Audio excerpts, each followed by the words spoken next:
kind of like ska kind of punk, Oh, okay. and a bit of like kind of rap in there. It's you know it's good stuff. So they're playing in a town near me, so I'm gonna try and go, and it'll be the first person that I would have ever met from the scene, you know. I've never met anyone on this game before, so it would be the first, you know.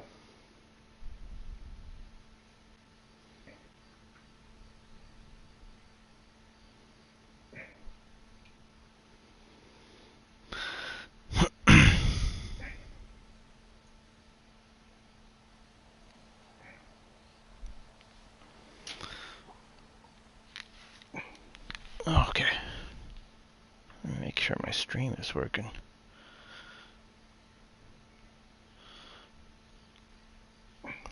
Yeah, my stream didn't work at first earlier. I had to restart it after the first race.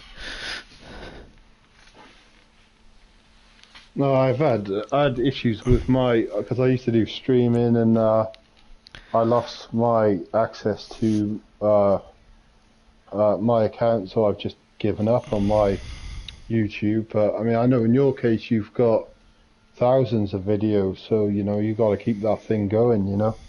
Yeah. I only had about 15 videos, so I wasn't really too bothered, you know.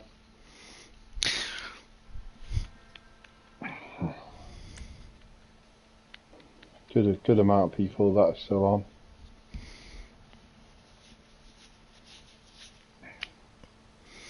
Yeah, every week I'm posting videos of every track. Yeah, dedication. I've been trying new things out with, so I've been learning how to transfer, you know, 200 prop templates. A 200 prop template? Yeah. That's a huge template. So it's basically how stunt creators make spirals. And it's all with the small ramp that fits tight neatly inside other ramps. And it means that you can do essentially ovals on strange angles. So you make an oval first, and then you can basically copy it. I mean, I can show you sometime if you really want. But it just means that you can do things that you shouldn't be able to do. So yeah, just been experimenting and. Well, you can only use that template once with 200 props. Yeah, so you basically. Basically it would be, but not necessarily 200 props. So in this case, I made this oval with 100 props. But really, it's say three templates in one go. So you. I can show you sometime, but it's just quite unique to know the stuff, you know, to see what you can come up with. But I kind of hope that on the next game they, you know, create how it is, you know, and that's my big hope, you know. Holy shit! Got knocked right over that thing. I play with these guys on a Thursday every now and then as well, you know. Which guys? The crap racing crew. Dirty Thursday playlist? Yeah. Yeah, I've done that a couple times. Yeah, I would have thought that would have been your cup of tea. I mean, yeah, it's alright. It's just, I get tired of the same races. They play the same races every week. They don't have much variety. Yeah, that core crew are like that. Core play the same races over and over again, you know, and yeah, I understand what you're saying. Yeah, I like to see new stuff.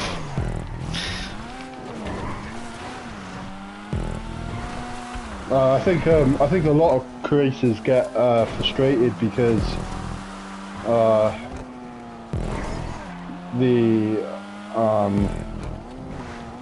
well, you know, because on the 5, you know, you're only limited with how many plays you really can get on your content compared You're to the old limited? days. Well, what I mean by this is, you know, so back in the day, years ago, I would get, say, I don't know, 2,000 plays in a week or something, you know, for some of my jobs. And then now I'm lucky if I get over 100 plays in a couple of weeks, you know. And I think for a lot of people who were used to getting thousands of plays or however many, it was a bitter pill to swallow. But I mean, you know, a lot of people have just simply stopped playing this game, and a lot of crews don't exist anymore and stuff like that, you know. So. Well, plus you got people split up between PS4 and PS5. Yeah, exactly. Yeah. If you build a PS5 job, only PS5 people can play it. Yeah. So I mean, I still get a lot of plays on like my PS4 stuff. You know, people still love that stuff. You know, and yeah, because you get players from both PS4 and PS5 playing it.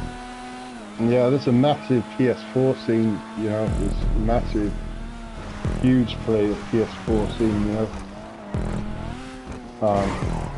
But I mean, you know, for me personally, you know, there's games that I play on a 5, so I played Gran Turismo and Wreckfest, and they're great on the 5 anyway, you know. And to be honest, I mostly play more Gran Turismo than I do this game currently these days, you know.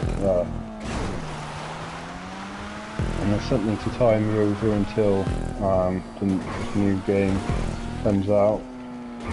Apparently there's a new Wreckfest coming out called Recreation, so it's essentially Wreckfest but with a creator mode, and oh, that's cool. I'm kind of looking forward to this, but I think it's going to be like mostly snap-on props, and I don't think it's going to be these type of props for the most part, you know. Yeah, I don't know any other game like this that has a creator like this. Skate 3, again, not saying the same thing, you know, racing, but Skate 3 had a very similar creator in a weird way. You know, it's one of those things you'd have to play to see it for what it was, so you could make your own skate parks, you know, and I got really good at making skate parks on that game, and you could override props and put them in each other and sink them into the ground and things like that. And yeah, and then apart from that, I don't really know. I can't really think of anything, you know.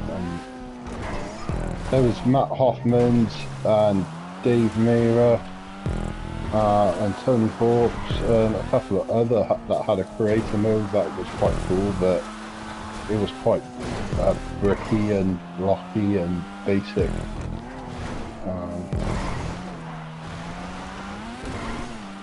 But I mean, you know, I'm kind of hoping that they, I mean, they're still updating the creator, which is the main thing, you know. As long as they're still updating the creator, that's all that really matters at that stage, because it shows that the GTA are still interested in this game,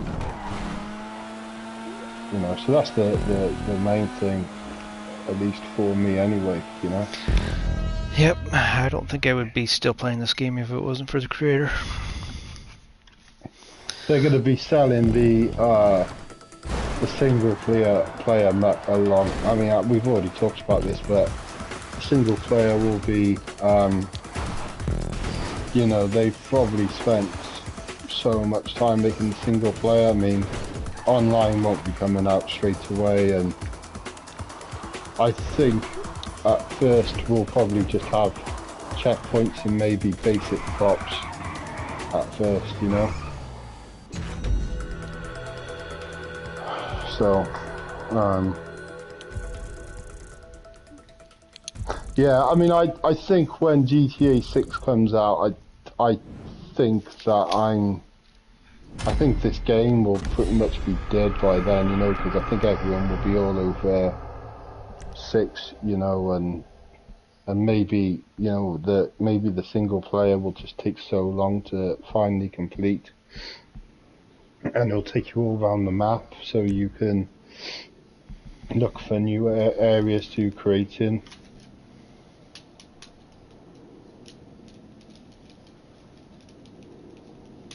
Yeah, that'd be a big map too.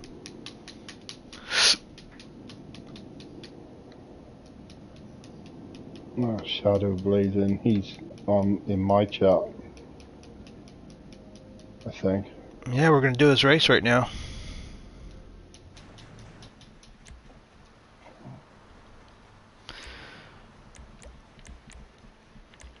Do do do.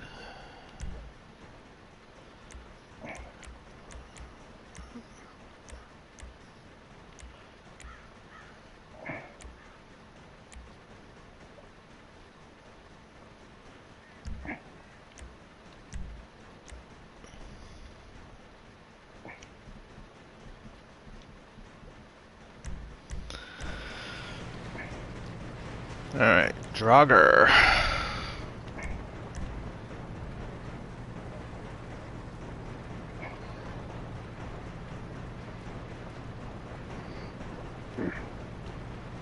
Yeah, I can, like, if you want to, I can teach you how to make spiral type stuff if you want to as well. Easy spirals for the other event, and then you can use the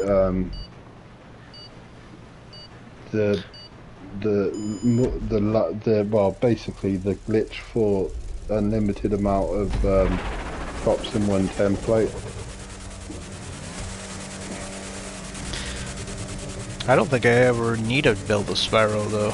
I don't build those type of races. Yeah, they're kind of fun just to put in off-road though, you know. But if they're, because I'm making something at the moment which is nice and easy, you know. But I'm just trying to think about what other things I can do with it, you know.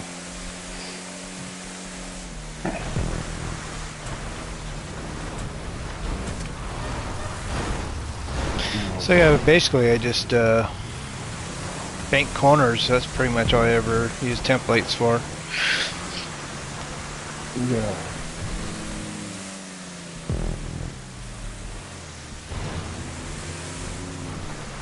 Nice.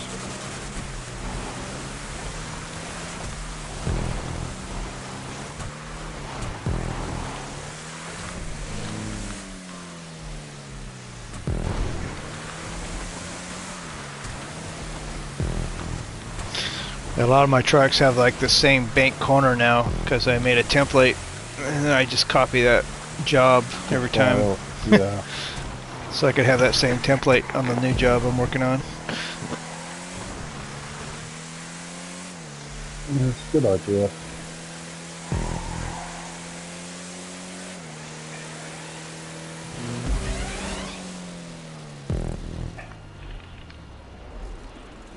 I love that jump.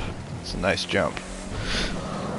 Did you play my my transform race?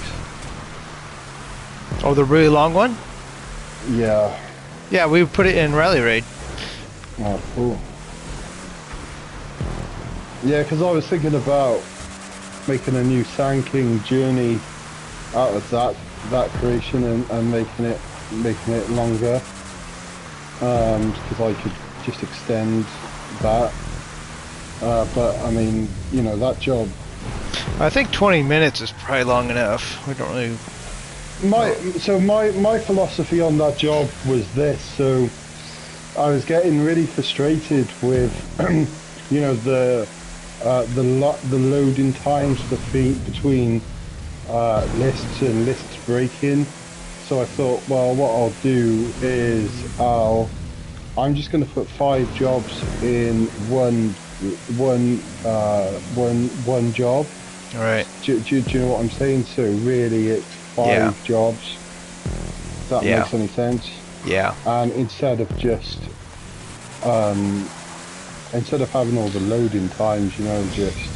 Rubio has some long haul races in that similar style where you go. Yeah. You go from race to race.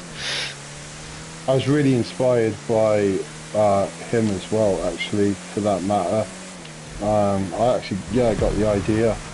But I had that section, the trophy truck section in the air that you had to fly up to, and I put all just fake checkpoints in it, so if people tried to skip the landings or anything like that, they would be punished, and then they would have to start the race all over again in that air base type thing. And then it ends in, because I made that race called Omnom RX, and then I tried to recreate that, and then that's where it ended. But yeah, it's just like that job was just mostly an experimental job, you know.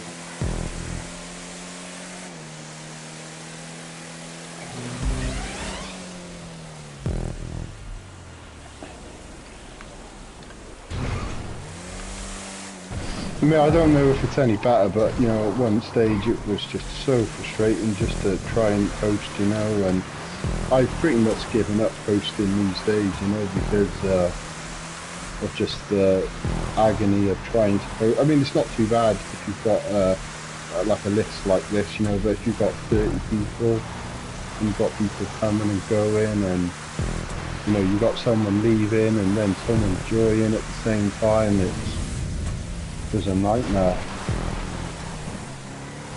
No, it's a cool job. Yeah, it's nice.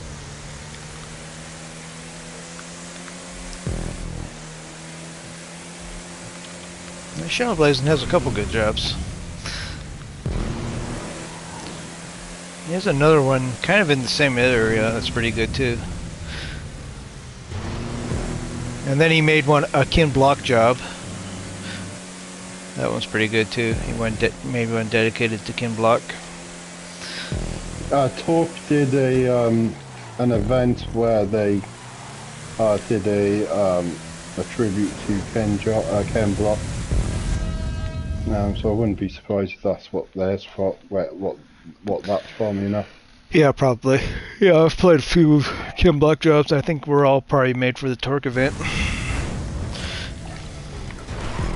They're cool crew, you know, but they do a hell of a lot of hot range stuff, you know, and a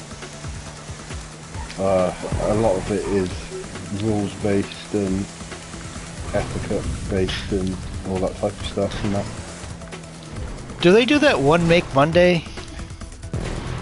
1mm, I think it's called, or yeah, 1 Make. So yeah, that's what MM stands for. It stands for Make Monday. I did that last week with Teddy Yeti. It was all that new Yosemite 1500. That was pretty good. Yeah, it used to be. Oh, I forgot his name. Yeah, so it used to be done by someone called Magnus, I think it was. Oh, okay. I've seen his races. And then Teddy had taken over. Yeah, I guess they did monster trucks this week. Yeah, I did a couple of their jobs. You know, that was fun. That was fun. Yeah. 38. They do a lot of that crew. The majority of their jobs and creators make serious. I don't know if serious is the right word, but realistic jobs where they're trying to build, you know, proportional proportionate jobs, you know, so they're very realistic ovals and that type of thing, you know. Oh, yeah. And, you Based know, off of real tracks. yeah, yeah. And I'm a fan of that. You know, I'm a huge fan of that. You know, and I like, you know, all you know. So when I was hosting, I did mixed playlists with that type of stuff and the stuff you host and the stunt races and all the other, you know, fun stuff. You know. Um, but yeah, that crew mostly do you know, fun stuff. You know, but you know, Teddy's got involved, and Teddy's jobs are mostly fun, and you know, they're all quite out there. I know Teddy's improved massively as a creator as well. You know. Yeah, I feature a lot of his jobs in the Off-Road Championship. Yeah, he's improved massively. You know, like with all due respect, I kind of thought Teddy's jobs were rushed. You know, but I mean, I've played some of his stuff recently, and it's kick-ass. You know, I think it's really good. Yeah, they're getting better. I just try to advise anybody who makes anything like this just to take your time and not rush, you know. And I mean, it's easy for me to say, but my creations would be, you know, I would spend weeks creating, whereas some creators will spend, you know, like maybe a day or two on one creation. And frankly, I think that, you know, people need to spend more time on their creations. And I'm not, you know, picking on Teddy now, or I'm just talking about people in general, you know. Yeah, it takes me a long time to make a creation. And then once it's made, you know, once I've completed the circuit, then I test it properly, and then I test it with myself, and then I test it with crew people, then I test it with random people, and then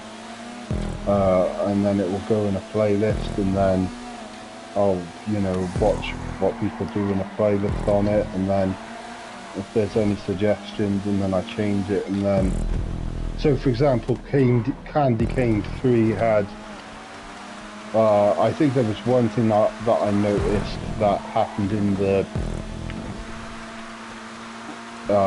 playlist that needed to be changed, or I think it was like one tree that needed to be highlighted or something, and then I just go ahead and, you know, just fix it up. And these days I'm building jobs that are absolutely perfect, and so all the old jobs that I made and you used to host, I would always spend at least probably about 10 hours fixing those jobs up after I launched them, and then I would see the issues in your events or whoever's event it was, and then you know, I'd listen to what people had to say, and but these days I'm building jobs so they're you know, they're completely perfect by the time they make it to the event, you know, because I don't really have the time to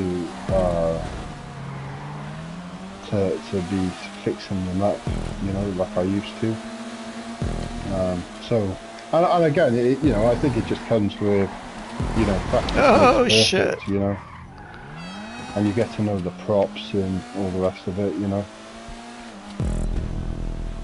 Did you see my new Chiliad ice trucks job?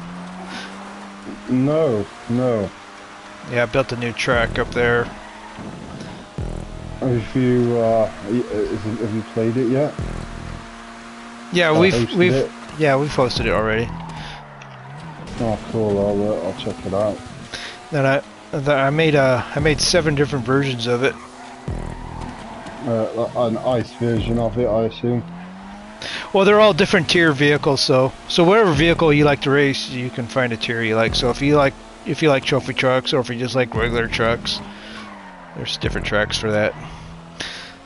It's the same track, but different vehicles. Oh, that's cool.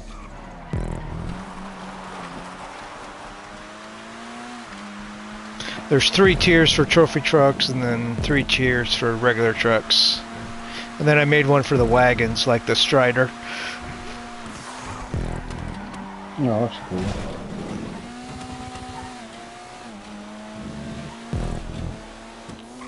What car is that? You've probably seen a Viserys. Who's that dirty bag guy? He looks like he's in like a Citroen from the 1970s. Oh, is that a new car or what? The Pagali. Yeah, it looks like it looks like a a classic Citroen. Yeah, the Citroen SM. Sorry, someone. I mean, that car's been in the game for a long time. Oh, cool! I didn't really realise that. Michael Moore just sent me a message saying, "I think one of your outlaw jobs is one of the best jobs in GTA history." Oh yeah, we played your Outlaw 3. Was it last week? That's probably what it is. Yeah. Was he in the list? Michael Moore, 24/7. Oh, I don't think he was. But yeah, we played Outlaw 3 last week. Last week we did an all wind farm list, so all the jobs were at the wind farm. Oh, because he just messaged me that then, and if you played that, he was probably in the list. I mean, if he's listening to the stream, I mean, thank you very much, you know. I try my best, you know, to make good shit, you know. Outlaw 3 and Outlaw 4. Yeah, Smuggler's Run 3 and Smuggler's Run 4. Those are both really good. I really, like, to be honest, they're some of my personal favourite creations of mine.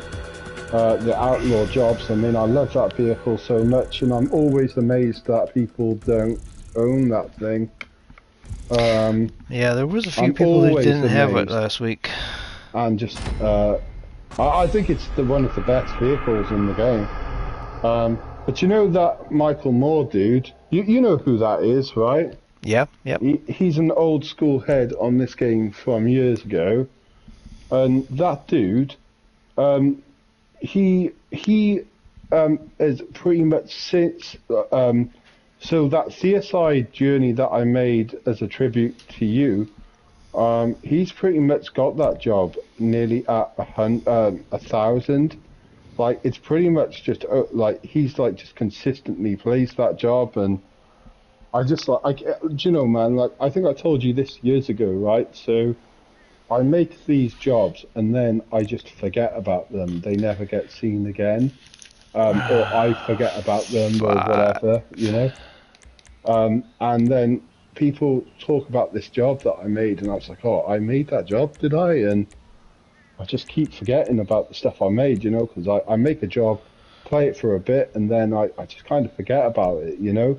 And that dude plays that CSI journey over and over again. And I think that's really cool. What's he say? Michael Moore, I think one of your Outlaw tracks is the best in GTA history. Oh, thank you very much. That's fucking very kind. Wow, not very many people have an injection. I'm not surprised about that. You know, I mean, that's kind of a niche vehicle. You know, I kind of get that, but even though I don't get it, you know, it's well, it's one we use a lot. Yeah. Well, I mean, it's you know, one of the old school vehicles, you know, but I mean, Christ, you know, there's certain people who don't even have Sand Kings, and it's like that. I don't understand that, you know. So I think, you know, if there's people that play your list, there's, you know, certain vehicles that, you know, you need to ensure you have. There's other crazy vehicles that you host with, and and I mean that in a, in a, like, I'm trying to be respectful when I say that, but you know what I'm trying to say. There's other crazy vehicles that you host with, and I mean that in a, in a, like, I'm trying to be respectful when I say that, but you know what I'm trying to say. There's other crazy vehicles that you host with, and I mean that in a, like, I'm trying to be respectful when I say that, but you know what I'm trying to say. What's that one vehicle that's a bit niche? In the, oh, I want to say it's in the sedans. It's like a 70s thing. No, I forgot what it's called. A Glendale? No, it's, oh man, I got the name on the tip of my tongue, but I forgot. It's in like the rally type jobs, you know, and you host it every now and then. Is it a four-door car? Yeah, I think so. But it comes up every now and then. Oh, God, I'll have to get back to you and let you know what that car is. But I'm always amazed by how many people don't own it. Hanneman used to create a lot of jobs for this car that I'm thinking of. The Warner? Warner, yeah, that's it, yeah. And I'm amazed of how many people just simply don't own that job at all. Sorry, that car at all. Yeah, we've used that car a lot. Yeah, I like this wavy part here. That's cool. And now they got the Reinhardt. That's like, and the Tailgater S. These are the faster sedans we use a lot more now. Yeah, so you know how you've got that banking on an angle. Which bank? So I'll let you know exactly what one it is when I get there now. It's like, yeah, I'll let you know what checkpoint number it is. But I'll go back to what I was saying about it. Basically, something that you've done on this job, I'm making an oval basically with the same principle. So it's an oval, but so it's an off-axis oval. Okay, so checkpoint 13, right? So that's bank corner, but you've angled it in such a way. The red and white one? Yes, yeah. So what I'm doing is I'm making ovals, but what I've learned how to make the spirals, I'm just making ovals, but using the same principle of how spirals are made.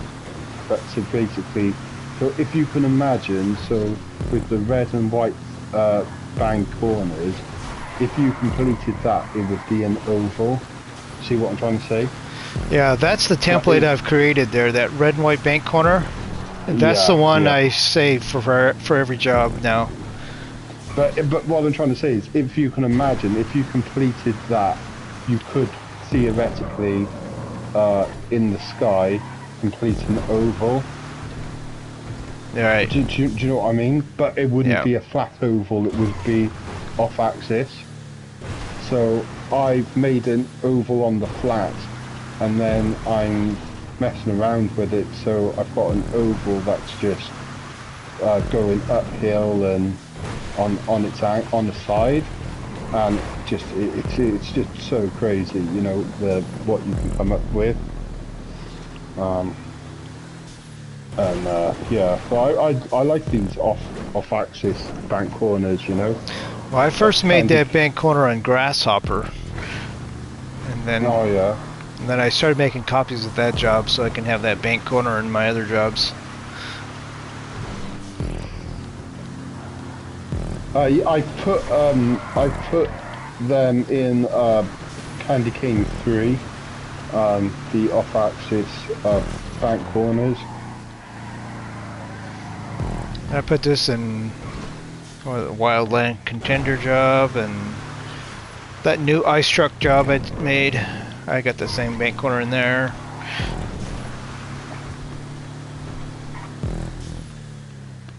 Do you know that one job that I made? We were just talking about it. That transform thing that I made. Yeah.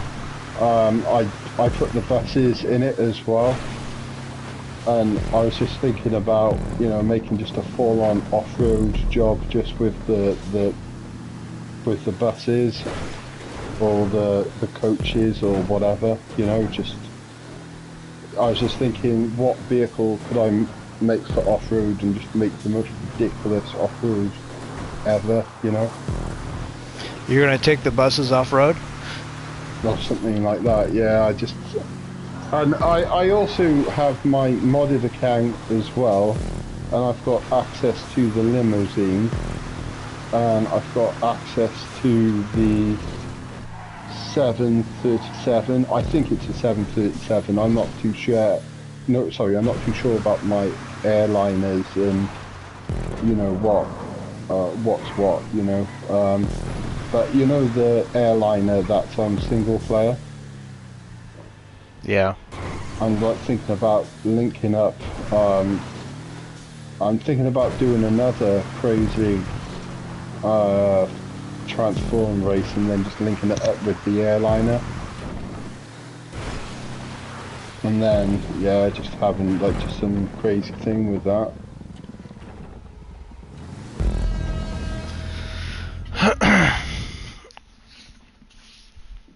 Sorry, to your side. Cat, fuck off. Get off my fucking shoe. Sorry. It's not a toy.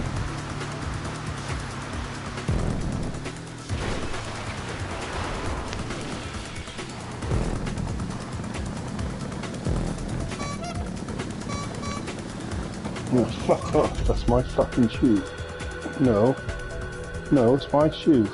No. No. Oh, cats, don't you love them? You yelling at a cat? Yeah, I got a cat, but it's just thinks my shoe is a play toy. Yeah, I got a cat too. It's cute as hell, but yeah, I don't want my shoes shredded.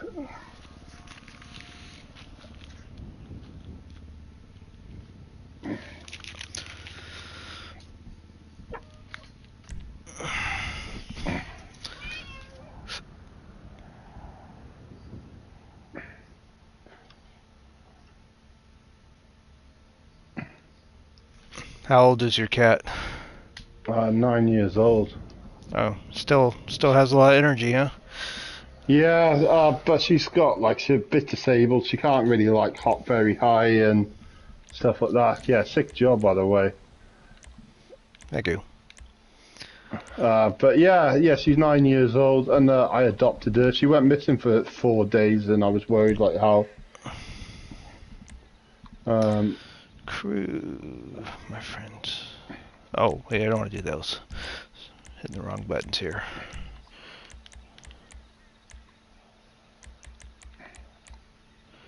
Rank first. Okay. Okay. Let's see.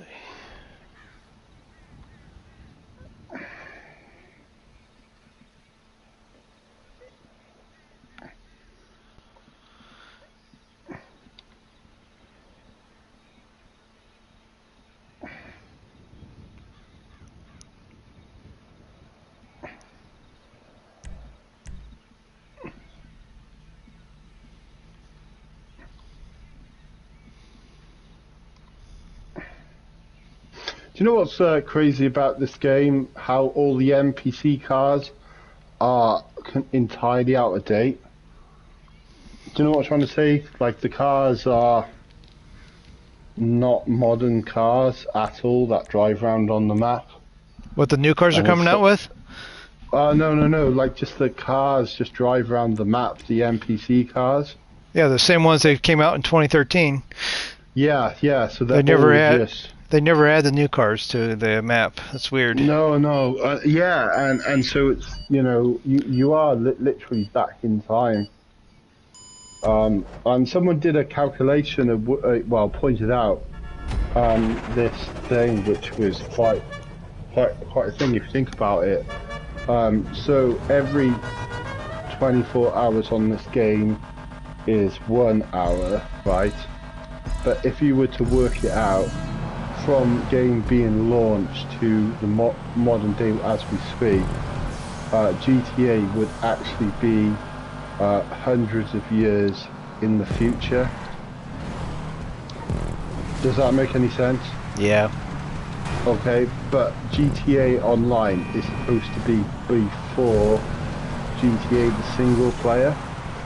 So really, GTA GTA single player is like really, if you work it out, which I'm not going to do online. Sorry, I'm not that much of a mathematician. I can barely do any long division. But it would be something like 300 years in the future, or 400 or 500 years in the future, or something like that. And if you want to go down that rabbit hole, if Red Dead Redemption is based on the same principle, Red Dead Redemption would be like more ahead of the time that we're in now, based on that calculation of 1 hour is 24 hours. Sorry. Yeah, that's right. Yeah, because 1 hour of GTA time is 1 hour. Do they do the same thing in Red Dead? It's 1 hour a day in Red Dead? I don't know. I sorry, I don't even know if I said that correctly. Sorry, I'm trying to stay awake. But yeah, but that's just a really kind of crazy thought, you know. But then it just all the cars, and then there's a bit of an internet urban legend, and is that why how the oppressors become a thing? Because really it's like we're actually just in the future, you know, and that explains all like the crazy vehicles and the underground bunkers and what have you. But I just like when someone pointed that out, I was just like, yeah, that's kind of fascinating, you know.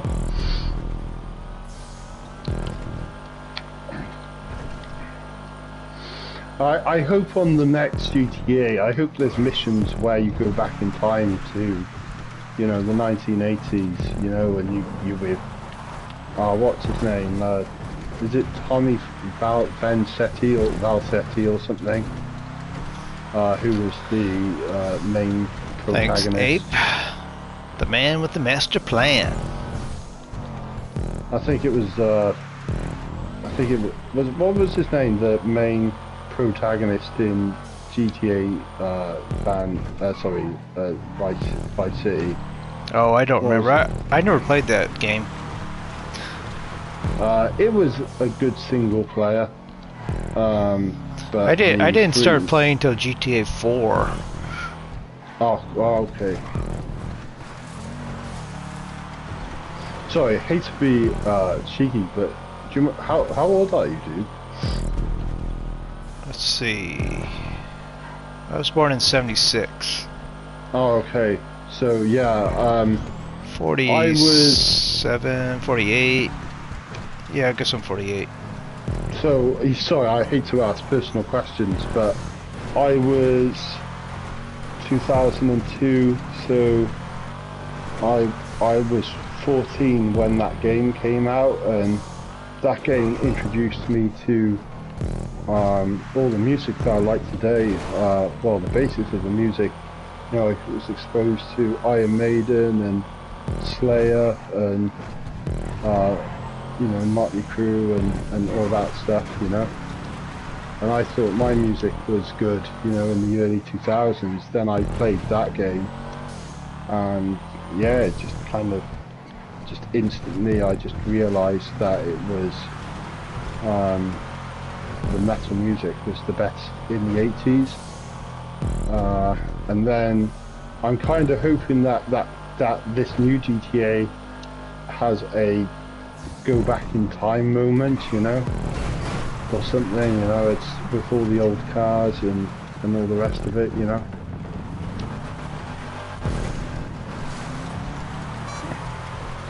So yeah, so GTA 4 was your first one then? Yeah, I never played online GTA 4, but I played the story mode. I don't even know if there was. What was there an online? Yeah, it was, but it was extremely basic. Yeah. It was really basic, you know. But it was good. Like, it was good. It was enjoyable. But it was just really basic. So It was kind of like an old school team deathmatch or an old school free for all, where there were just guns on the map, and you know there was you could just do whatever the hell you wanted to, and most of the time it was just people just trolling each other and stuff like that, you know. Yeah, it was really one of those things. And there were races, but they were extremely basic. The racing, and there was a lot of killing. So a lot of the races were like GTA mode style racing. Hey, MJ. Hello. Howdy. Hello. MG. What's going on, Hey, sir? man. How's it going? You just get off work? Yeah, I just got back from work and weird day of work. Weird people.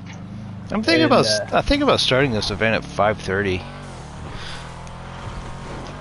I would not be averse to that, or even 6 o'clock. But I mean, yeah. I mean, it seems like. Well, the new season's starting next week, so I think I'm gonna start doing it at 5:30 next week.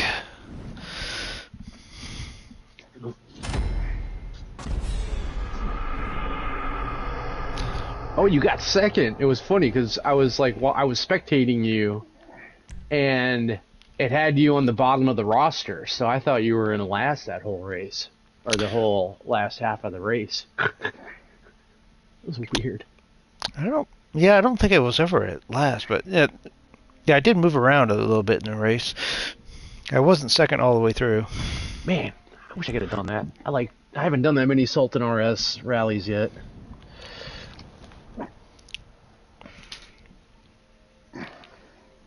So you're going to do it at 5. What time are you going to start the event, did you say, CSide? I'm just going to start 30 minutes later than I have been. Yeah, to get everyone out off work. Yeah, because some of the West Coast guys, yeah, they're missing the event because they're not getting home in time. Is this the one with the tanks? Yeah, it is. Okay, I remember this one. Man, MG, it must be late for you. Yeah, it's pretty late for MG, isn't it? What time is it over there? Oh, I'm trying not to look, man. Okay, yeah, alright, I'm not trying to rub it in. Yeah, no, it's all good. I had 4 hours sleep last night, and I had about an hour and a half sleep on the sofa. Right. Gotta get that sleep, man. So, yeah, so I was just, tired, or knackered, as we say over here, all round. I started watching Monty Python when I was 12, so you can totally speak British, and I'll mostly understand you.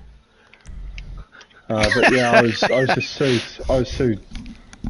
But I used to stay up and play this game until 7 in the morning.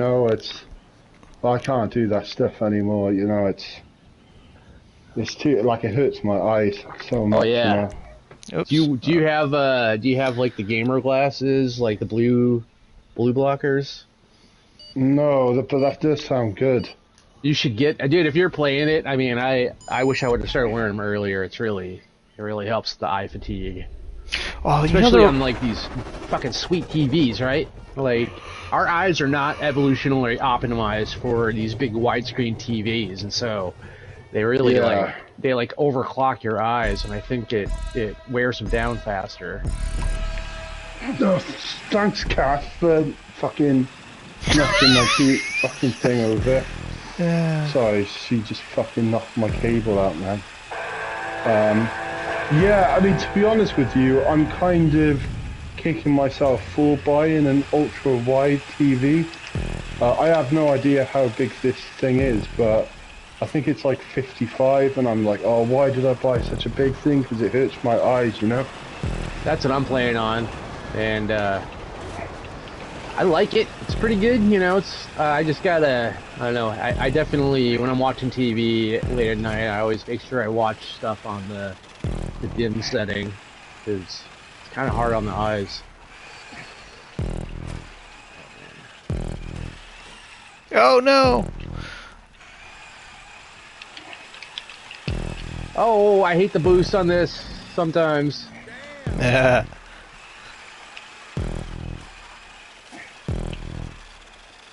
Oh, there's an ATV. I should steal that. Oh, I went the wrong way. Damn it. Yeah, this job's sick with Oh, the small oh. car.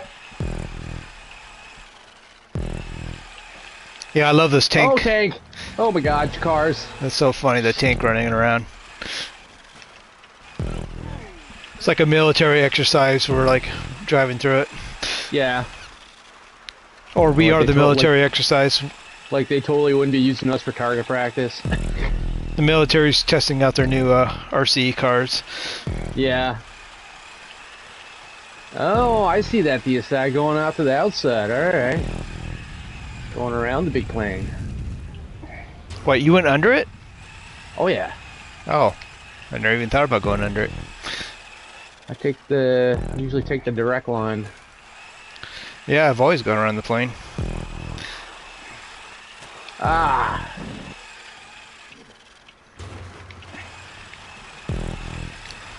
I like driving underneath the truck, though. That's fun. Yeah, the truck. Alright, come on.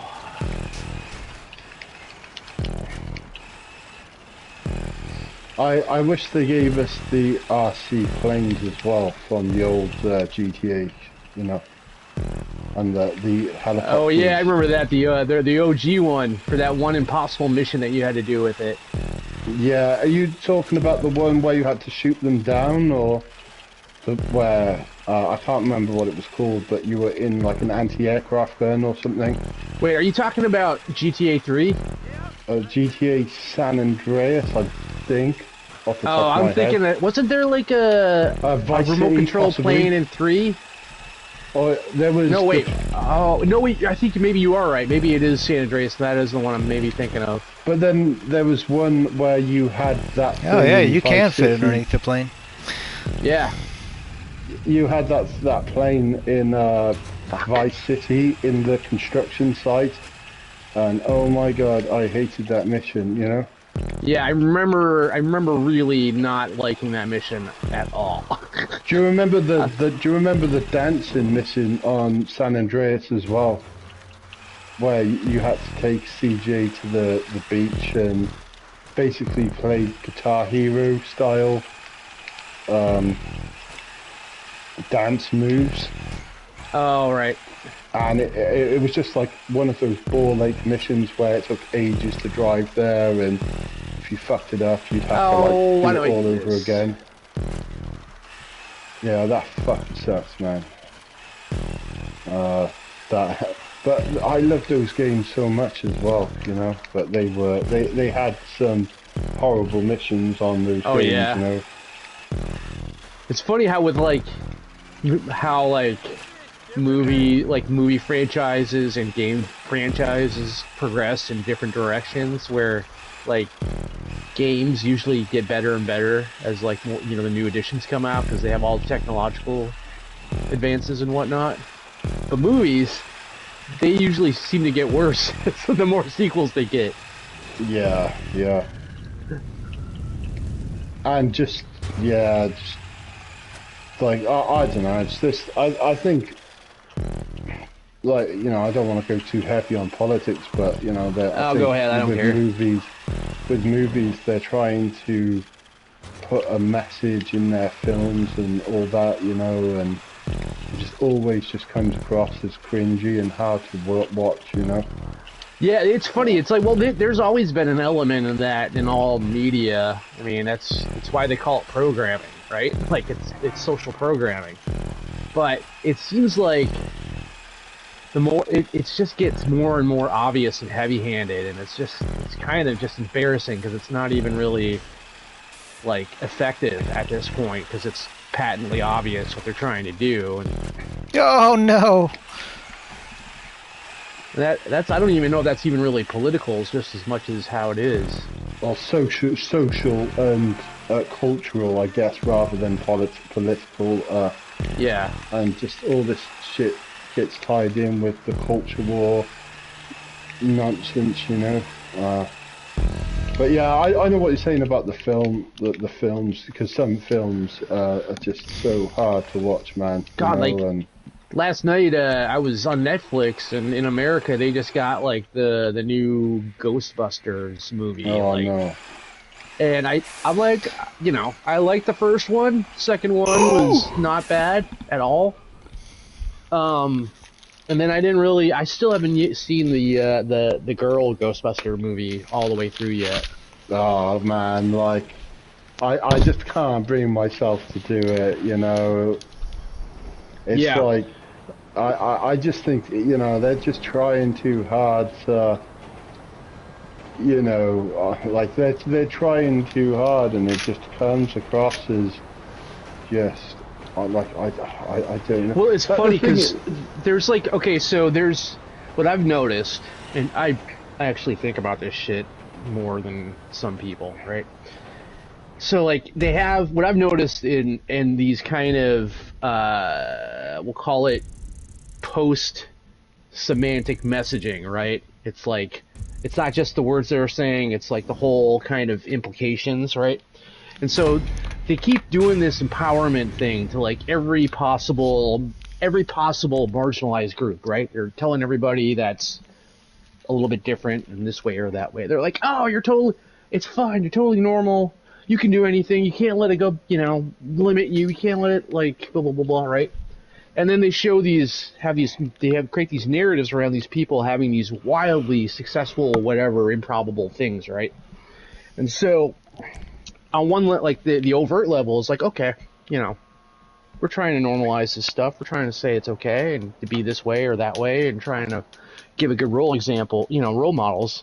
But really, it's almost like they're trying to tell people so much that everybody can do anything, that somebody that hasn't done everything with their life is implied to be some kind of loser. yeah. Well, I mean, like back in the day, it was like you had to work really fucking hard to be whatever.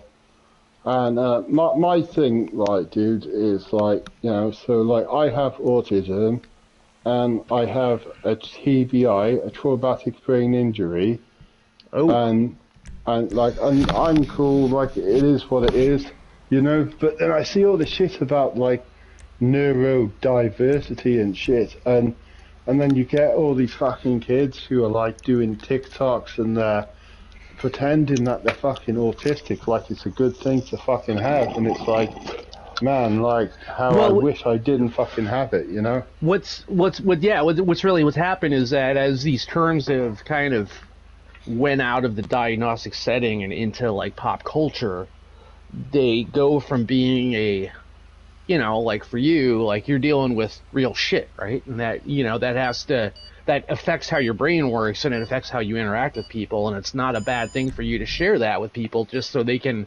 calibrate, right? Be like, oh, okay, this guy maybe is a little different, but, he's got reasons, right?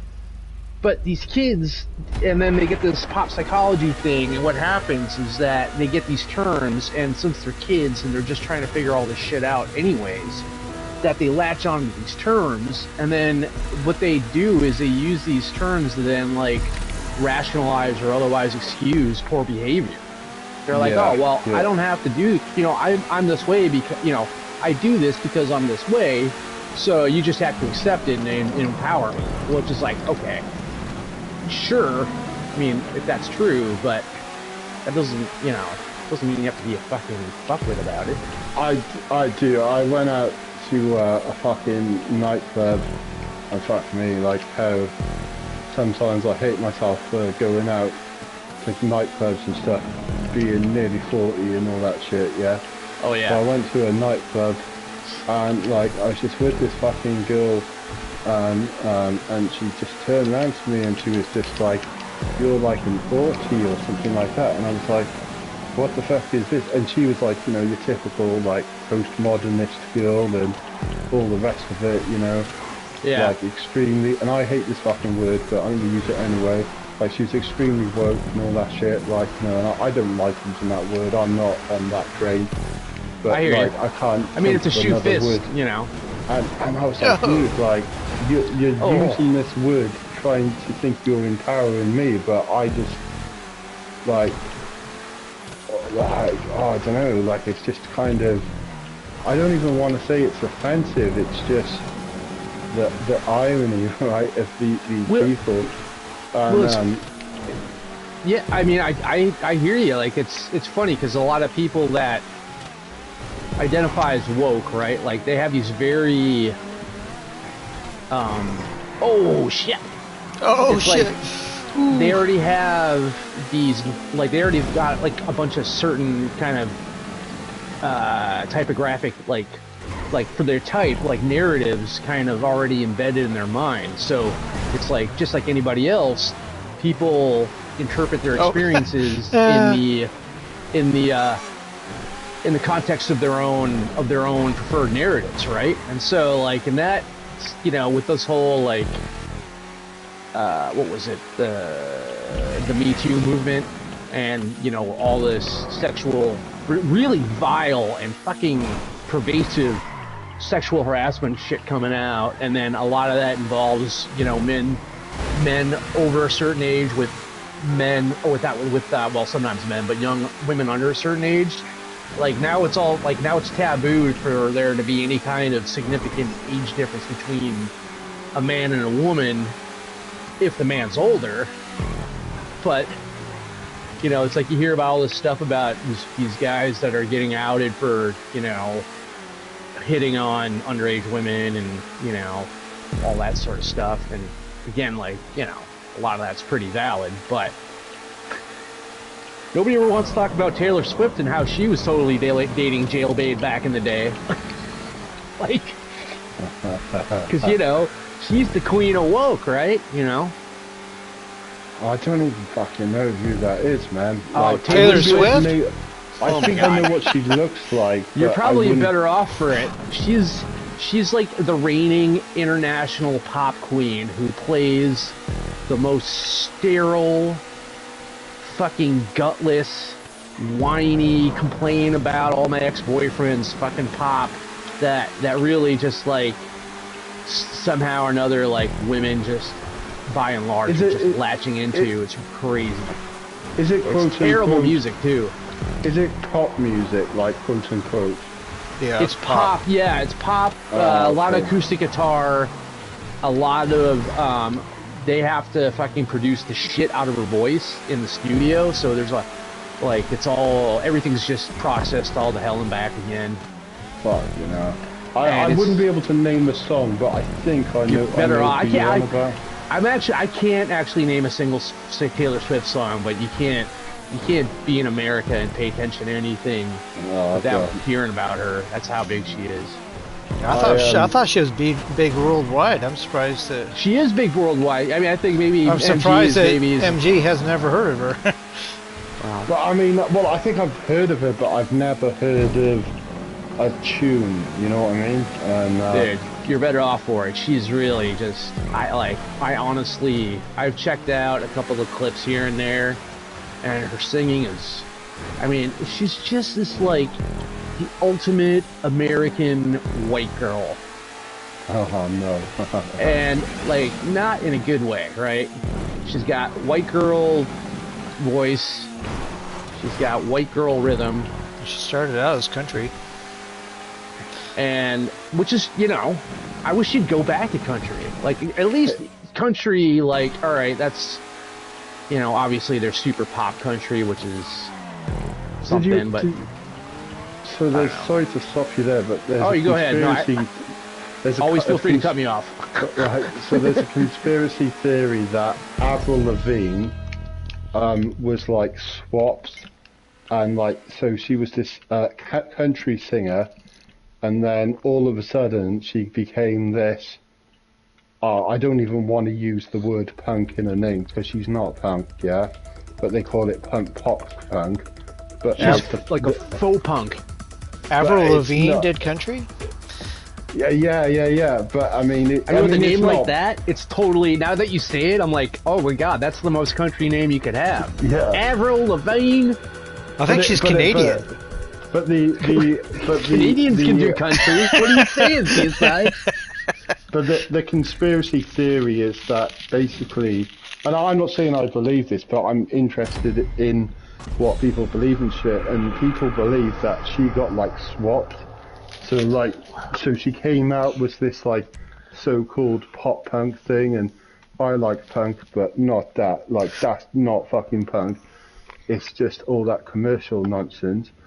And then that came out, and then they just swapped her for someone else, and it's like, and it does make you think. It's like, and I'm not saying I believe this, but like, does shit like that really happen? You know, and Oh, stop yeah. them when they're young, and then just like put makeup on them, or make them go do a diet or whatever. And Oh yeah, dude. just That's like, God. I mean, geez, if you want to know what show business does to women, read about Judy Garland sometime. Oh my God.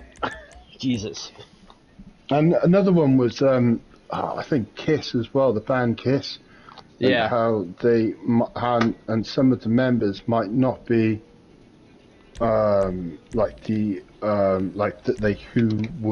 they claimed they were supposed to be, or like just stuff like that, and like I don't know, I wouldn't put it past them, Another one I was watching recently is how Motley Crue, if you see Motley Crue live, it's not actually Motley Crue like playing, and like the bass is playing when Nikki Sixx isn't actually playing the bass, and it's like, well, what the fuck Yeah. is going on there? Like, So I'm actually a musician, and what that is when it's not just outright lip syncing, a lot of bands play to backing tracks and also singers. It's like, it's supposed to be like in-ear karaoke, like where they hear themselves in their ear monitor. But if they're not like a really, really good singer, they'll put in, especially in like the hard sections where there's like hitting high notes or whatever, they'll mix in the backing track to support the. Oh shit! Sorry. Oh boy. Sorry to stop you there, but are you familiar with Motley Crue? Oh yeah. I mean, they're not like. I mean, I don't know all the minutia about them, but I mean, I do you know Vince Neil, like the singer? Yes. Do you see that not personally. thing? But do you know, like that thing with like basically how he got fat? Oh yeah. And just like how they just cannot sing what they used to sound like. Oh yeah, like Axl Rose. Axl Rose is the same thing. Yeah, those guys, they can't hit the high notes anymore. Which wasn't true of James Brown. That motherfucker was real. I saw him when he was like 75, and he was still doing everything, no backing tracks. The only thing that he wasn't quite able to do was hit the super high squeal. But he could hit the high one, just like there's like a super high one, which is like harmonics and overtones and shit. I watched him with the Red Hot Chili Peppers in 2004 when I was 16. Oh, wow. And nice. Yeah, it was just fucking mind blowing, I bet, dude. It's just like, that must have been a great show. Yeah. I mean, the thing is, like, I was familiar with, and I was watching, getting into the Blues Brothers and all that shit, and it was like, fuck, like, this is proper, And then the Chili Peppers came on, and this was when the Chili Peppers were still good and still had it down, Yeah. But they're another fucking crazy band, Oh god, yeah, they're. I don't know this. They, for me, in my mind, they peaked with Blood Sugar Sex Magic, which is. Yeah. I mean, everyone says that. That's that is. I mean, seriously though, if you're gonna peak with an album, that's not a bad album to peak with. I mean, that is an all-time classic. Didn't they wind up Guns N' Roses where I think like the last ever riff on that album is Sweet O Child of Mine, like they just play the riff once and then the album ends or something like that. I'll have to get back to you and I don't know about find that. out. But it's like they just basically just played the when they had bust-ups with Guns N' Roses, they actually put Guns N' Roses riffs on their album just to wind them up. You know what's really funny about this conversation for me right now is that as we're talking about Guns N' Roses and Kiss and Motley Crue, In my stream, I'm listening to an old Crass album. Oh, Crass. Yeah, I the knew Feeding of fucking 5,000. Crass. Yeah, Crass.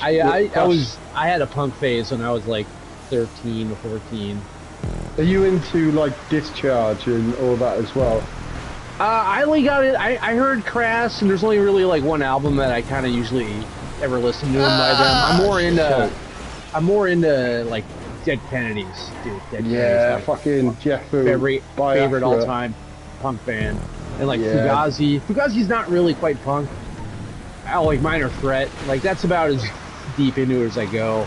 I don't know. I play a lot of music, and I kind of feel like a lot of punk is more about energy than actual skill. And sometimes some bands can carry that, but other bands, I'm just all like, okay, this is. Do you know, like guys. a lot of those bands, like, so like extreme metal, like, so the extreme metal band, Venom, like Venom sounds so fucking similar to like crust punk, like the early fucking crust punk, like, and I think it's just like the idea of a band having a political manifesto. I was just like, that's just, I don't know, man, there's something about that, like, you know,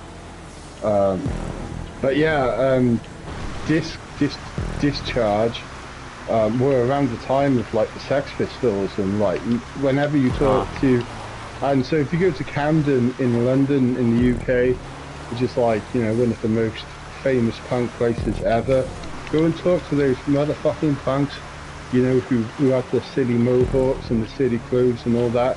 Ask them who fucking Discharge is and all that, and they don't have a fucking clue, you know. And like, I always thought, like, with punks, the most punk people that I know are like people who don't fucking look punk at all, you know. Oh yeah, because I mean, really, it's like, I'd almost might even go as far as say now that it's like, if you have to look like a punk right now, that maybe means that you're you know, you're like Avril Lavigne, right? Like, it's just skin deep, you know? Yeah. I still like, I mean, don't get me wrong, like, you know, I still like the Offspring, like the early Offspring albums and all that. But as far as popular music, I mean, and like NOFX and all that, I mean, like Fat Mike does my fucking head in and all that, you know, and I like Bad Religion and, oh fuck, what they call, oh fuck. Have you heard Fugazi? Sorry, say that again. Have you ever listened to Fugazi? Fugazi. All right, you know Minor Threat? Yes. Okay, Minor Threat. That's the guy that was doing a lot of singing. That was Ian MacKaye. He played guitar. So after Minor Threat, he went on and started this other band called Fugazi. That's like post-punk. With like, there's like a reggae influence that they brought in, and it's fucking phenomenal. The first couple of albums are best. Like, it's not quite punk, but it's definitely not rock, and it's kind of like, it's like very, very early like indie music, but it's better than just about any modern indie music that I've heard. Like, they really tapped in this. It's Fugazi.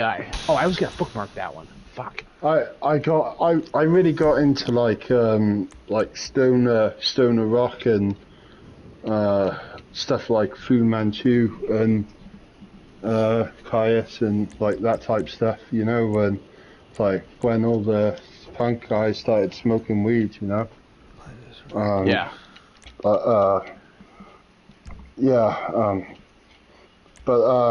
Just trying to think of that band I wanted to mention. Suicidal fucking Tendencies. I fucking love that band. Oh, that guy. As well. Yeah, those guys are great. That man, fucking what's his name? Robert Trujillo. Like, I play bass. That guy's a fucking monster bass player. Like. Oh yeah, they had he's just a monster. They had what's it called? Dave Lombardo from Slayer and no, really? bassist at one stage. Oh my god. Yeah. Dude, well, no, that's Robert Trujillo. That's the bassist I was talking about.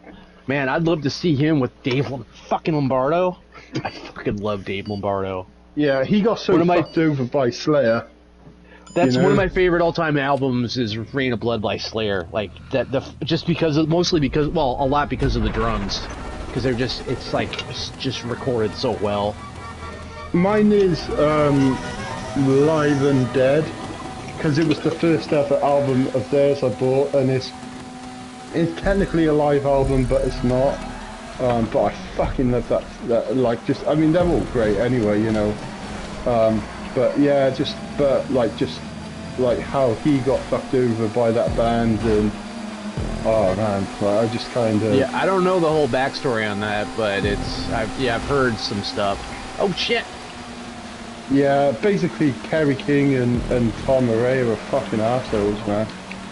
You know, and well, just, I mean, I'm shocked to hear that the guys playing in Slayer are assholes. yeah, it's just, I don't know, just never meet your heroes, right? You yeah. know, like it's just a sad thing. But so going Well, back that's to the thing. A lot of those metal bands, you know, everybody gets into drinking, and just drinking just turns people into assholes. And I got to figure with Slayer, they were probably getting into some other shit too. And they're ultra, you know, and I'm not like a commie or anything like that, but they're ultra fucking like capitalist fucking corporate fucking machines. You know, and what's quite funny as well is it's like Metallica. There's a band called Deicide, and Deicide is like a satanic like death metal band. Yeah, I've heard of them. Yeah, I always thought that See, when I first met Deicide, I figured he was like a death metal. Yeah. Well, I did base my name is based off of the Deicide band. I was almost expecting him to be like, I am Deicide, like have the fucking full on Cookie Monster voice, you know, like talk like that all the time. But you know, Glenn Benton actually sometimes does Q&As. In his sets, and he used to do talk shows with some kind of crazy right-wing Christian dude, like back when like it was the right wings who were like ultra like fucking cancel culture and all that shit. I'm not trying to put my they still are. My view. But yeah, and those fucking and oh fuck, what was his name? I'll get back to you about that, but it's this fine. fucking dude, and Graham Benson's like, oh yeah, just so you know, I'm actually friends with this guy, like, he's a fucking carny, like, we're all carnies, you know, it's like, you think that we're all like these Satanist people and all that, but like, I'm actually friends with the Christian dudes, like, you know, and it's just like, all the look of doom on all these fucking teenagers' faces, you know, and it's like, it's kind of funny, you know. It's yeah, both sides. Yeah, they're you know, they're. And what was that fucking song? Death by Dawn, Death by Dawn, Death by Dawn. I love all that stuff, man. Like, I've got all the fucking albums and all that upstairs, you know, through the ages, you know. What I was going to say though, going back to the whole autistic thing, though. I've seen things, of these autistic, of these, like the new Generation Z, and they're full on faking, like having like proper bad, like autism and shit, and it's like, man, like, why the fuck would you want to have that fucking shit, you know? That's what it's like to bring the doomer conversation and all that, you know? Well, it's just, like, these are kids that, like, have been raised in this.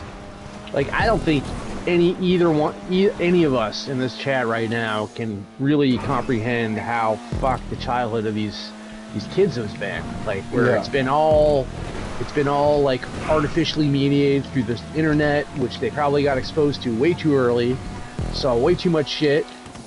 They're looking at all the wrong stuff, and then like they're in these really, like, you know, the educational system is only gotten weirder and probably worse in that time too, and they're all freaked out at school, you know, school shooters. Yeah. And sorry, so I didn't have cell phone, I didn't have internet, I didn't have access to any of that shit. Sorry to stop you there, fucking thankful.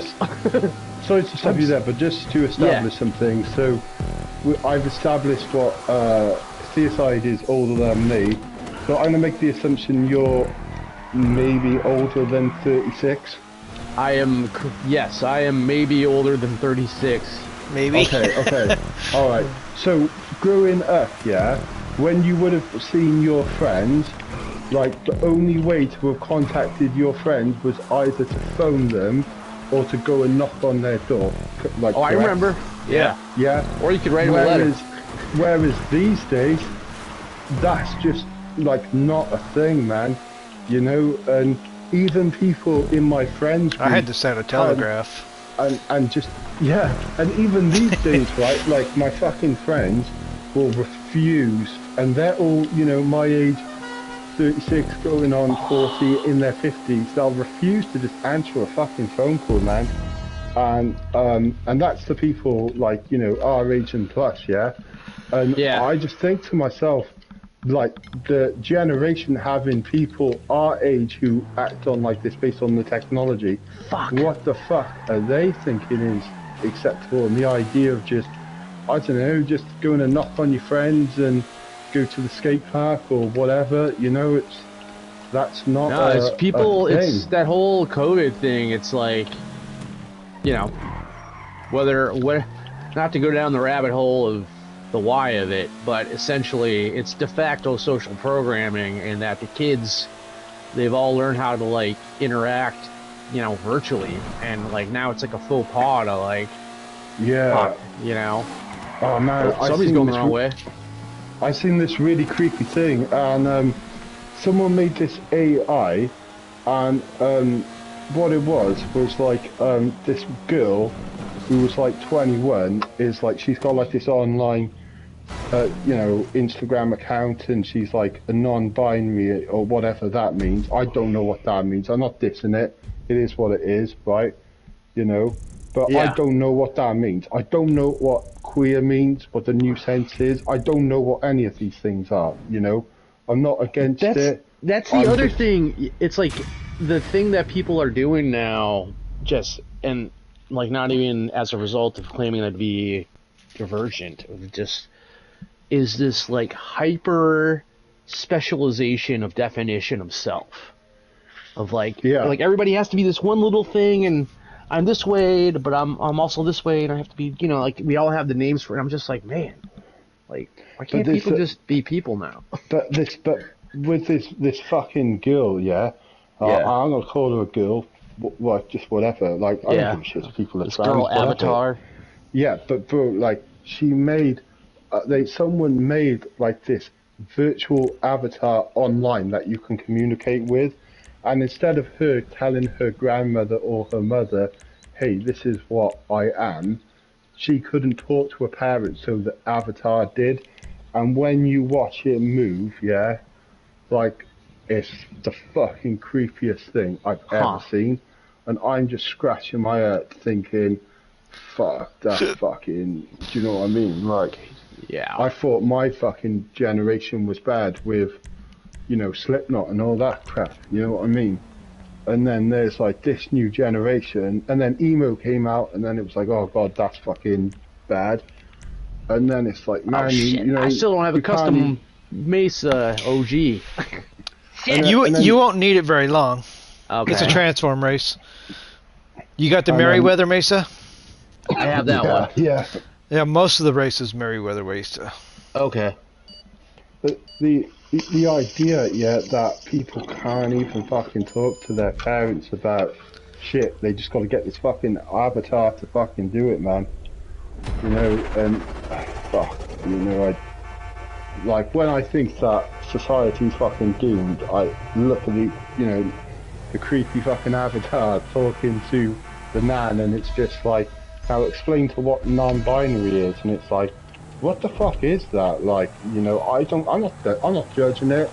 I consider myself to be an open-minded, tolerant, liberal, hippie fucking dude. Oh boy. Bushes, oh my god, I'm just spinning! Yeah. Dude, I just did like a 1080 in the bushes. I swear to god, it started getting faster after the first one. Ooh. It was like a helicopter fucking bush. I'll tell you what though, right, this Man, that put me game back to should've- 11.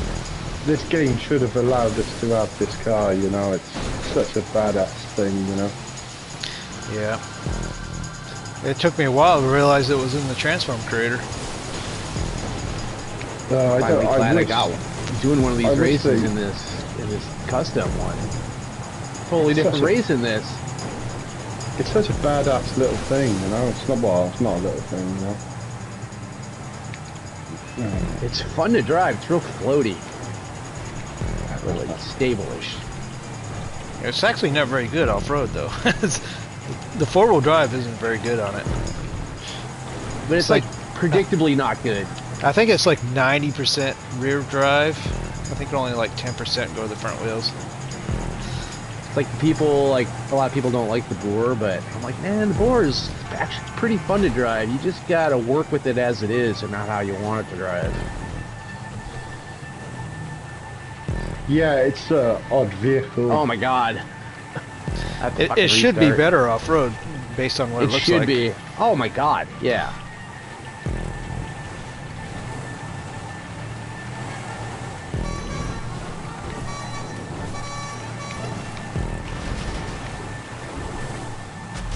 God damn, so many bunnies around here. It's like a dozen of them running around in the same spot.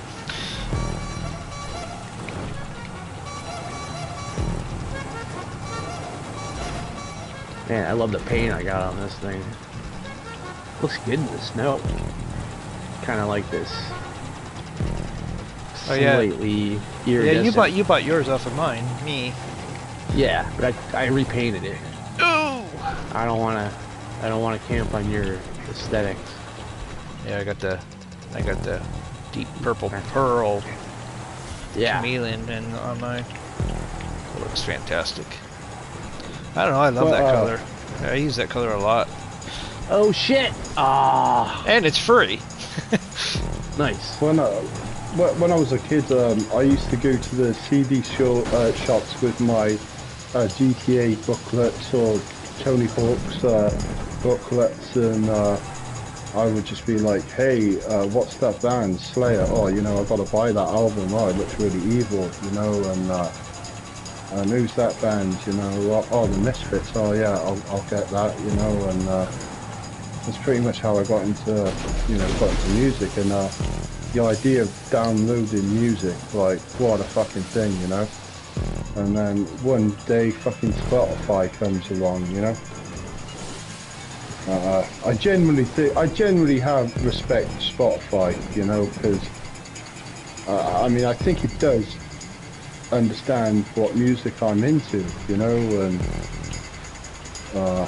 Dude, these not to take away from the listening side of it, which I am also, I mean, I stream stuff, so I'm streaming stuff right now, so, but from like the business side of the equation, the streaming services are absolutely killing the fucking music industry because nobody is getting paid other than the fucking streaming services and the fucking record companies, Taylor Swift. The And maybe record companies, Beyonce. the record companies were killing fucking bands though anyway, though, right?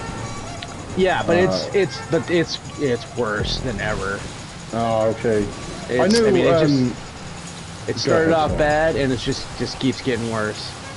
I know 'Cause that I know a couple of bands that I'm into have basically come out and said, yeah, don't buy this record because the record company have just basically just massively screwed us, you know, Yeah, and just shafted us. So yeah, I can see what you're saying. yeah, and it's only gotten worse with streaming because it's like with what is what's been in America, and I don't know how this works in other countries, but in America, the streaming rate that is being currently used is the one that was defined in like the 1996 U.S. Telecommunications Act, Internet Communication Act. And so the rate that they're currently streaming at is like almost 3 decades out of date. And then that's even when that's on the very fucking dubious theory that the record company is actually paying out for all the actual listens, which is there's no way you can confirm their numbers because it's all internal, right? So you have to rely on them to tally your sales correctly and then report it to you correctly, which is a bit of a leap of faith. Yeah, but, yeah. But beyond those dubious prospects, like, people are getting shortchanged. You know, like, there's one streaming company, I don't know what their name is, but apparently they've taken in over like $100 million in investment income and streaming, like advertising income.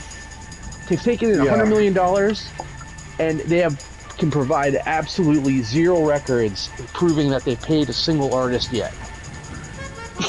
Anything. Yeah, that's fucking bullshit. Like when the bands come to Wales, where I'm from, you know, I always make a point of, you know, buying their merch or buying them a pint or whatever, you know. Or, you know, smoking a joint with them or something like that, you know. Or buying their copies of their CDs off them, you know. Yeah. I think that's the best thing to do, you know. It's just, you know, gravitate, because any of the US bands that come to my end, so you're looking at about £20. So I don't know what that is in US dollars, so I'm going to assume about could 30. be like 25, 30, I think. Yeah, so, you know, and I don't mind paying that, you know, because, you know, at least the if you like the band, I mean, you like the band, you know how far they've come to play there, so it's, yeah, you know, it's not like they're trying to soak. It's not like, you know, Taylor Swift, like, her tickets start at like $1,000 in like the good seats, and then they get bought out by the scalpers, and then they're going for $2,000, $3,000, $5,000. It's fucking crazy. You know, that's fucking mad. It is. I went to see Smashing Pumpkins in Wales, and I was like, wait a sec, like, this is supposed to be a grunge band. What the fuck? This is some big corporate fucking. Like, oh yeah, Smashing Pumpkins is. I mean, when they were, they were in their prime, I mean, they were definitely in the machine. I mean, they were a machine. I don't mean that in a bad sense, but I mean, like, they had the backing and the juice. You know, Billy Corgan for a while was pretty. He had a lot of sway with the record label. Yeah, he's a bastard. I presume you want the Club. Yep, Club is the best one. He's a bastard. Unless you're good at driving a Brioso. He's a bastard fucking Billy Corgan or whatever his name is. You know. Well, now he's like this. Yeah, he's all like Mr. fucking shaved head, fucking like if he says like he's, I don't know. Apparently his political views of going down the rabbit hole like a lot of other people since you know, last 5-10 years. Yeah, and it's just basically the Smashing Pumpkins are the Billy Corgan experience, you know. Oh yeah. Rather than, you know, being this. And he was trying to make out. He was trying to make out that he was fucking Welsh. Oh yeah, my ancestors were Welsh, and it's like, I was like, man, that's like what fucking Joe Biden did to the Irish. It's like, oh, I'm Irish because of X, Y, and Z. It's like, fuck off, you're not Irish, you know. Yeah, that's like me saying, oh, I'm Swedish because my great grandpa came over from Sweden. It's like, well, yeah. I think it's just, I don't know, man. Like, pretty sure that my great grandparents were very different from a lot of modern Swedish people. If my own experience is correct, because they were OG, like they weren't a lot of Scandinavians now seem like they're very kind of like touchy-feely, like just want to have a good time kind of, and that wasn't my great grandparents, man. They're old. Oh yeah, boy, somebody's, man, one of those turns in the beginning is people are having troubles with. Yeah, we got a couple of Swedes on this game who create. Nice. That Kobe crew leader is from Sweden. Sweden. I used to play with a Swedish kid back in the day. We used to do heists and stuff together. Nice.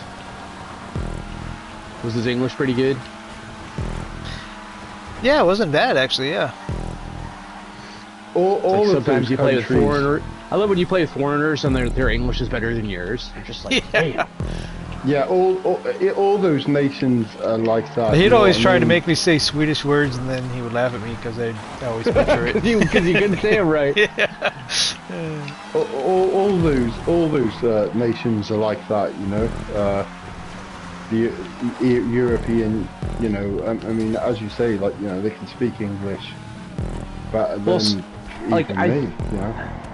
I think maybe it might be like a function of how the phonetics of one language line up with the other one, and maybe if, like, you know, because the modern Swedish and modern English have, like, they have a lot of common origins if you go back far enough. So there's actually a lot of grammar and even diction overlap. Well, Sweden was an empire, right? And Oh yeah, Norway broke away from Sweden however many years ago, so same with Ireland, you know, I mean, Ireland was considered Britain at, let me get this right, before 1916. Yeah, and that's still a troubling issue even today, you know. oh yeah. Actually, one of my favorite engineering fuck-up stories goes back to Swedish Empire. I forgot which king it was, but they were either beefing with the Russians or the Poles or both of them, and you know they wanted, you know, since just because of their location, obviously their navy plays a pretty big role in their military plans or endeavors, right? So Yeah. Carl Gustav, I don't know which one. He's like, oh, well, we need to have the biggest boat in the Baltic. Like, it's got to be huge. It's got to carry the whole army, right? So he gets this architect, like, fucking naval architect, to, like, just make this ridiculous, huge galleon. Just enormous. Which it was, I think, at the time, it was, like, I think the biggest Western-style sailing boat in the world. And it took, like, dude, it took like 3 or 4 years to build. Ended up chewing up, like, I think at least 1, if not 2 years worth of GDP of, like, the entire fucking income of Sweden to pay for. And this boat, though, it was so big that to work to keep it on the schedule that they were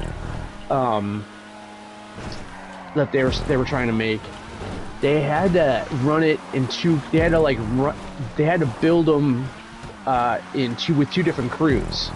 So they had 2 different shipwrights. Because usually it's just one crew, one shipwright, and they just make the whole thing themselves, right? So they're like, okay, well, we have to divide the labor, and it seems like the most equitable thing is to, like, well, we're going to give you guys the right half of the boat, and then we're going to give you guys the left half of the boat, and you both build them, and you got to be done by this date, and then we'll, you know, you guys will both everybody puts it together, gets it all stitched up, blah, blah, blah. So they go through this whole thing, build the thing, years and years, fucking millions of Swedish dollars, whatever those are, kroner, and then they finally get the thing assembled, and they launch it, and it goes out, and it's in the water for I don't think more than 45 minutes, and it fucking sinks. Fuck, you know. And in the 18-month investigation that followed, where they took apart the whole thing, they tried to figure it all out, what they found was that the reference measuring stick, you know, the yardstick that each shipwright had, that there was I think like a 3-inch difference. So like they were they had like different yard. They literally had different yardsticks, right? One had a yardstick, one had a meter stick. Dude, it's like one of the most epic fucking. Yeah, I think they're actually using like yardsticks, and it was like it was three. One was 3 inches longer than the other. I know. You know the Carl Gustav. Is that what it is? Is that correct?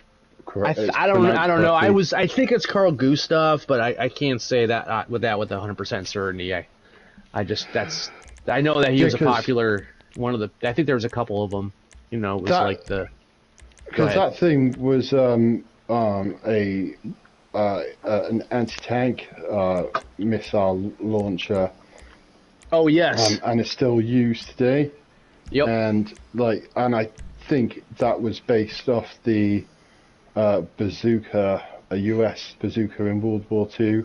Probably. And the it wasn't the Panzerfaust, it was the Panzerschreck. Oh, look at this! Oh my God! So it's. Hold on a second. I gotta pick a bike here. Manchez. The Panzerschreck was based off the off the Fuck. All I got is the Manchez Scout. Oh yeah, take that one then. There's lots of places you can do wheelies on it, so Manchez Scout does good at wheelies. Yeah. So wait, it's the OG Manchez. That's the regular Manchez is faster than the Scout, but the Scout is better at wheelies than the OG Manchez is. So you could actually beat a Manchez if you could do enough wheelies.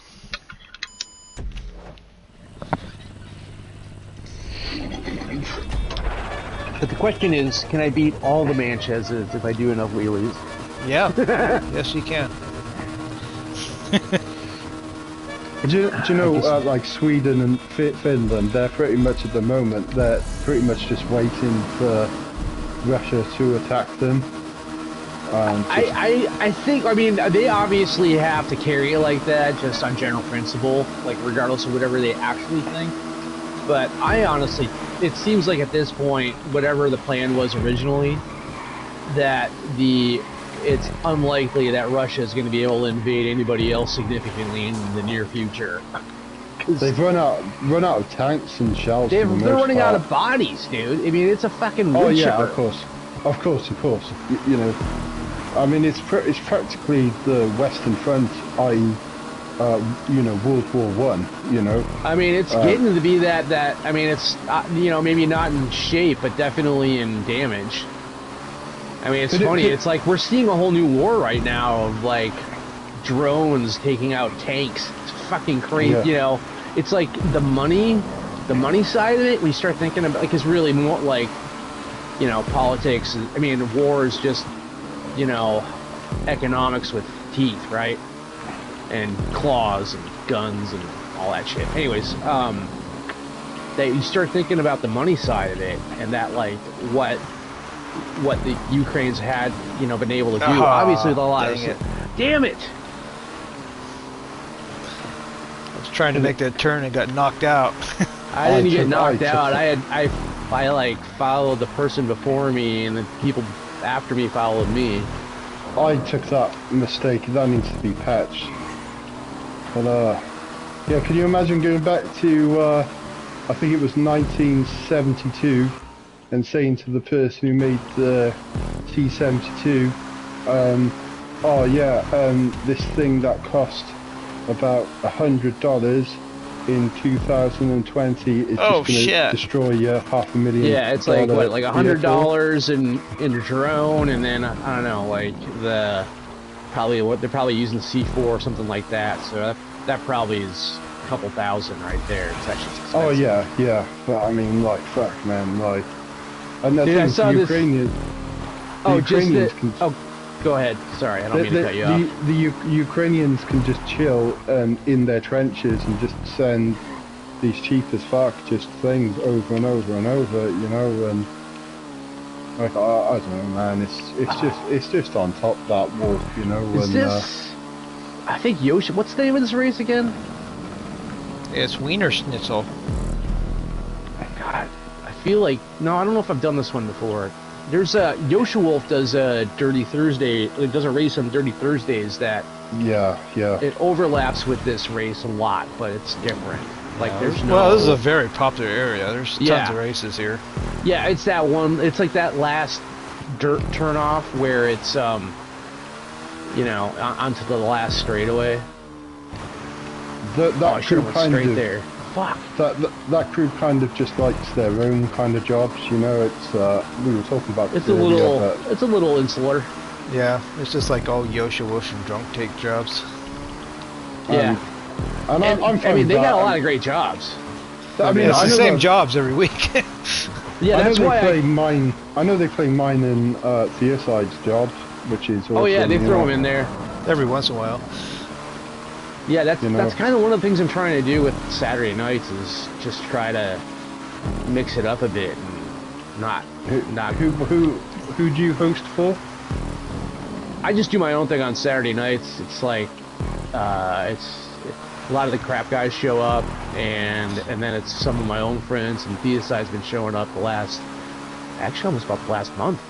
Yeah. Oh, cool. I've showed up for quite a few Yeah, rounds, yeah, MG, you're more than welcome. I put it out. It's I call it the Flying Circus. It's the Do you have a And- chat or something? Actually, no, I am like the least socially networked person you know, probably. But it comes But on, what, 3 hours later than this one? Right? Yeah, it's late though. That's the thing for you. It's like Yeah, it's, so it might be too late for you if it starts at 8 o'clock Pacific, so I don't know what that is in Wales. Okay, So that's 5 hours. late o'clock. So hang on. So that's 8 p.m. Did you say? yes, Sorry. yeah, Pacific. So East Coast is 5 hours on that. Yes. So.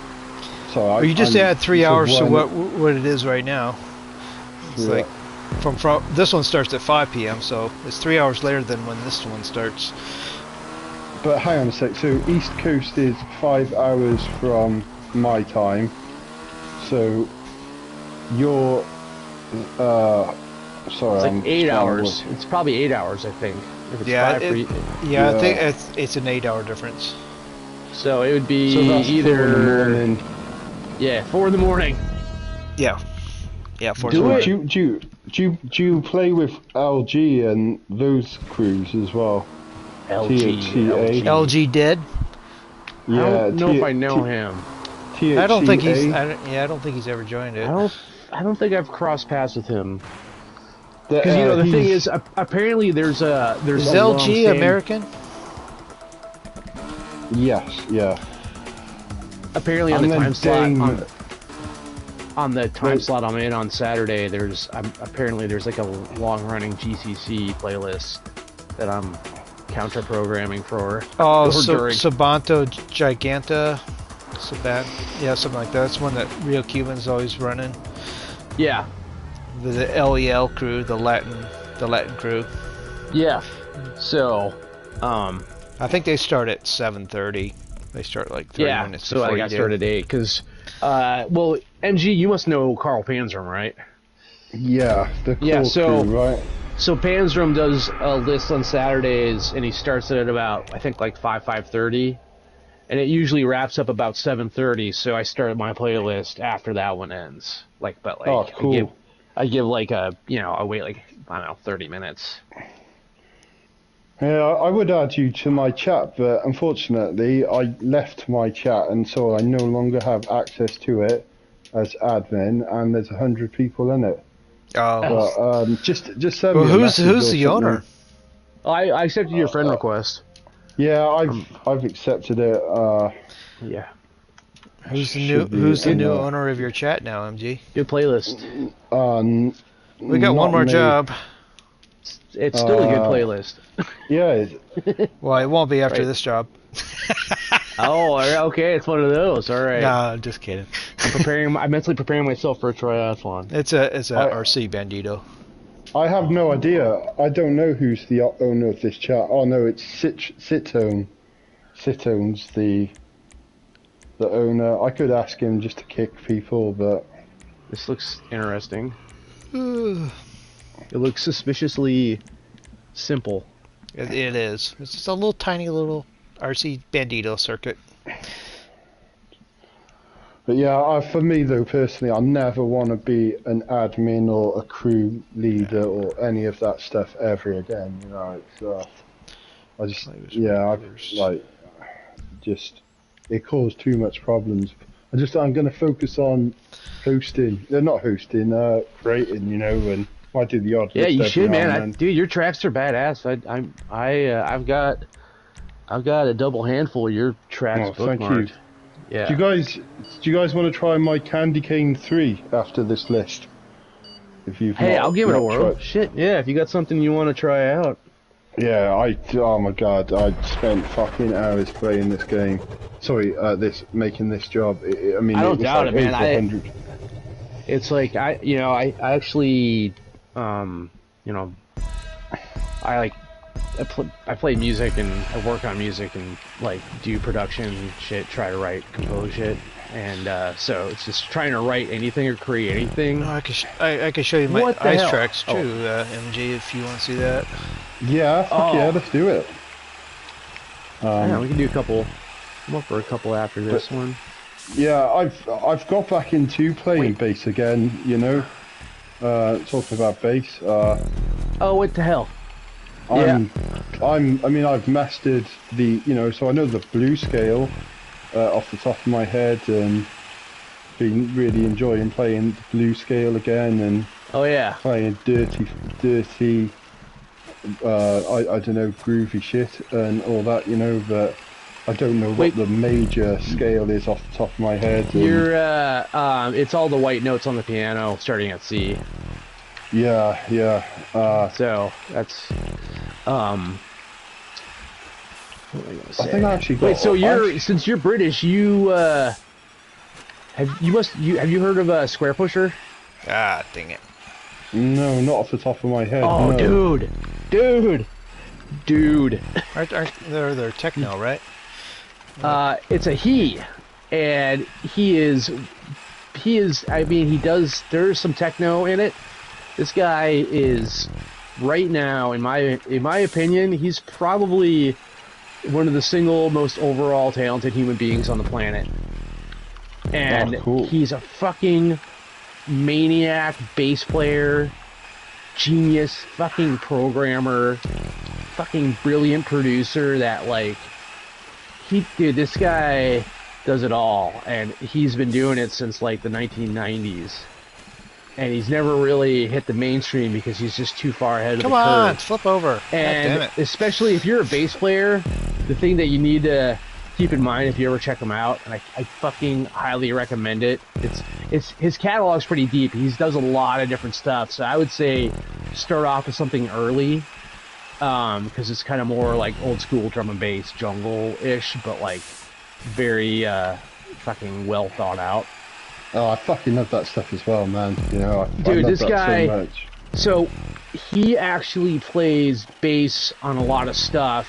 So sometimes it's pretty obvious that it's an electric bass guitar, but he's got MIDI pickups rigged into his basses after like 2000 or whatever. So he plays through the synths, and so he uses his bass guitars as like the driver for the synth, and so you'll hear stuff that is just just fucking awesome, but like can I ask if intricate.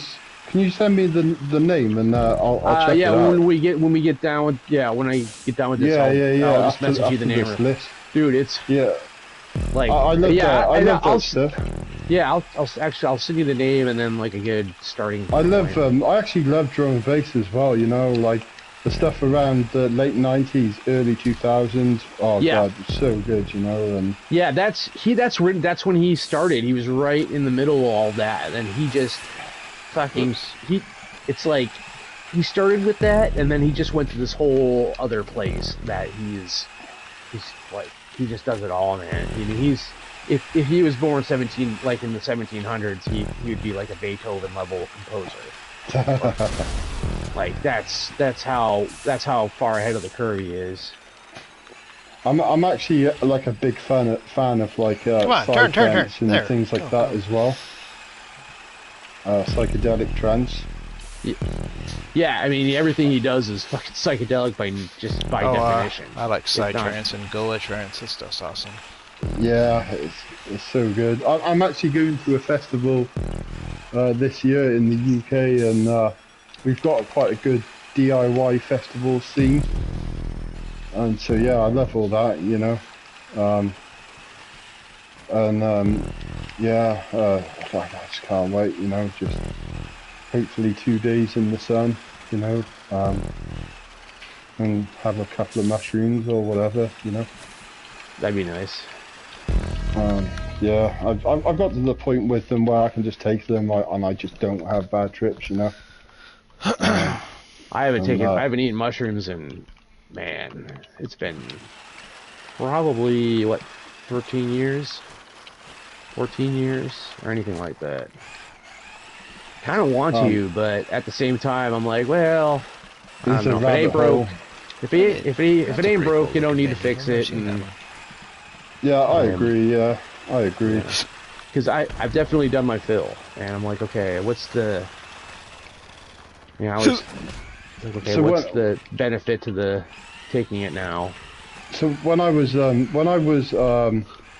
playing this game all the time, and like no doubt a lot of the jobs you've got bookmarked of mine, I was just like a massive introvert, you know, and like deep down I hated myself, and like, you know, and then it was just like, man, like what have I become? Like, you know, I'm just this fat guy playing this game, you know, and then I started taking that shit, and then it like fucking sorted my life out, you know, and I was able to do shit again, and you know, and more that I was able to even imagine I could do, you know, and I just thank it so much. I got you know? 2 of these guys out here just fooling around.